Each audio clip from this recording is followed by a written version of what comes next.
हालांकि इसकी शुरुआत तभी हो गई थी जब पक्ष ने विपक्ष ने देश में 24 के चुनाव से पहले ताकत दिखाई।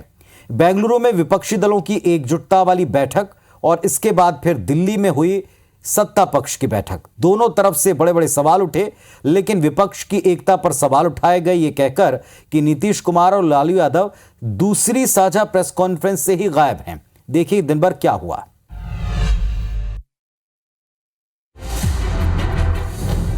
बेंगलुरु में 26 विपक्षी दल एक साथ आए, अपने गठबंधन का नाम इंडिया भी रखा और अब इसका टैगलाइन रखा, जीतेगा इंडिया, जिसे अलग अलग भाषाओं में संबंधित राज्यों में प्रचार भी किया जाएगा।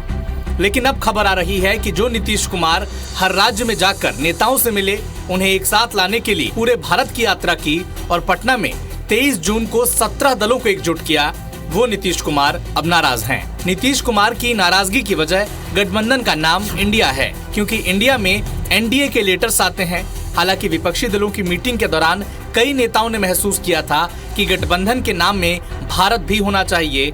इसके बाद इसके टैगलाइन में इसे शामिल किया गया। हालांकि नीतीश कुमार बैठक के बाद हुए प्रेस कॉन्फ्रेंस में शामिल नहीं हुए और उनके साथ लालू यादव और तेजस्वी यादव भी फ्लाइट में हो रही देरी का हवाला देकर प्रेस कॉन्फ्रेंस में नहीं शामिल हुए।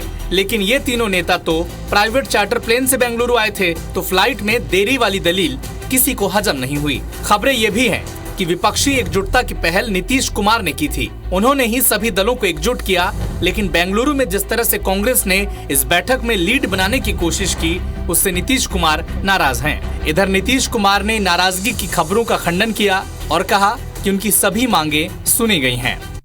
हम क्या के नाराज, तब बीजेपी का उस मीटिंग से क्या लेना देना? आप बोलिए ना, तरह तरह की बात लोग कहते हैं। आप लोग भी यहाँ बैठे हो, हम चले गए थे, इसलिए कोई खास बात तो है नहीं। अब तक 2 ही बैठक हुई है और नाराजगी की खबरों ने जगह बना ली है, जिससे इस गठबंधन के सियासी संभावनाओं पर गंभीर सवाल उठ रहे हैं। तो ये तो एक चर्चा थी, इसे आप अटकल भी कह सकते हैं, अफवाह भी कह सकते हैं, क्योंकि खंडन किया गया। वैसे सवाल दोनों तरफ के गठबंधनों और उनके नेताओं, उनके बयानों पर उठे। चलिए जरा दोनों तरफ के सवालों को आज डिकोड करें। सबसे पहले बात विपक्षी गठबंधन, जिसका नाम बदलकर अब हो गया है इंडिया। नाम बदला, लेकिन क्या एकता बनी रहेगी? अलग अलग चलने वाली तासीर बदल पाएगी? बैठक के फौरन बाद नीतीश लालू का साझा प्रेस कॉन्फ्रेंस छोड़कर निकलना ये सवालों को जन्म दे गया। क्या दोनों अभी से खफा हैं? बार बार लगातार शंका गहरी और गहराई भी गई। हालांकि नीतीश कुमार ने मीडिया में डैमेज कंट्रोल करने के लिए बयान जरूर दे दिया, लेकिन सच्चाई क्या है ये विपक्षी दल बेहतर जानते हैं। आप जरा शुरू से देखें। पटना में 17 दल जुटे, 7 चुनाव लड़ने का वायदा किया, दावा किया, लेकिन न सीट शेयरिंग का फॉर्मूला तय हो पाया, न लीडर्स का फेर। फिर 18 जुलाई को 5 प्रमुख एजेंडे पर बेंगलुरु में दूसरी बार 26 विपक्षी दल एक साथ आए। फिर कहा एजेंडा साफ है, मोदी को हराना। दलील दी भले हम अलग अलग सोच वाले नेता हैं, लेकिन संविधान को बचाने के लिए और बीजेपी को हटाने के लिए साथ लड़ेंगे। सवाल उठा, क्या किसी को हटाने के लिए गठबंधन?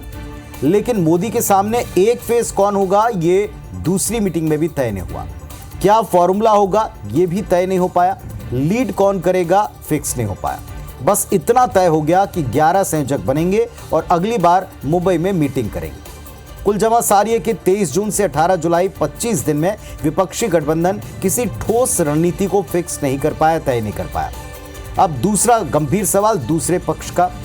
बीजेपी को भला क्या पड़ी कि उसने एनडीए को उसी दिन मीटिंग करने के लिए दलों के साथ बुलाया।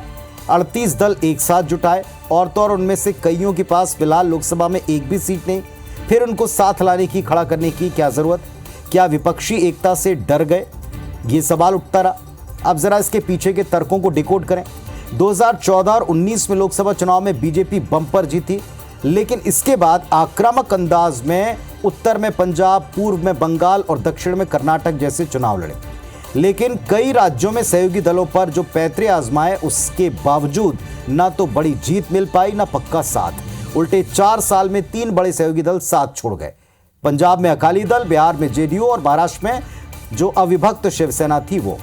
एक्सपर्ट मानते हैं कि 2024 लोकसभा चुनाव से पहले बीजेपी को कई राज्यों के विधानसभा चुनाव में नुकसान हो सकता है। इसीलिए अब बीजेपी रुख में नरमी ला रही है, साथ चलने की, छोटे बड़े दलों को साझी जीत की भागीदार बनाने की रणनीति पर काम कर रही। वो ये बताने में देर भी नहीं चाहती कि उसके साथ विपक्षी गठबंधन से 12 ज्यादा दल हैं, यानी देश का बड़ा हिस्सा उनके साथ है। बहरहाल फिलहाल अभी तो एक मीटिंग का दौर चला है, लेकिन सवालों का जवाब इन दोनों ही पक्षों को देना पड़ेगा, दोनों गठबंधनों को देना पड़ेगा।